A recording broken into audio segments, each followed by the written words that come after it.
Aleyküm salam. Amma o adamlar ki, şübhə gətirirlər ki, gök Peyğəmbər sallallahu əleyhi və səlləm hədisləri yalan ola bilər, Buxari və s. Çünki arada adamlar var. Bunu deyən adam hədisdən başı çıxmır ona görə. Bunu deyən elə müqayisə eləyir, özlərinə müqayisə eləyir, ümumi cəmaata müqayisə eləyir indiki vaxtda ki, insanlar bir-birlərinə yalan danışırlar və s. Ona görə elə deyə bilər. Bu şübhədir, sadəcə batil şübhədir, batildir.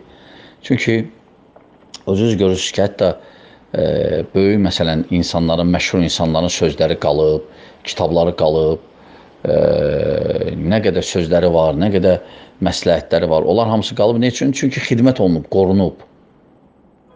Qorunub. Əgər hətta kafirlərin, əgər onların qalıbsa, onlarda şübhə gətirmirlərsə, ne üçün Peyğəmbər sallallahu əleyhi və səlləm də şübhə gətirirlər? Hansı ki, Peyğəmbər sallallahu əleyhi və səlləm bütün peyğəmbərlərin içində ən çox onun sözlərinə xidmət olunan peyğəmbərdir.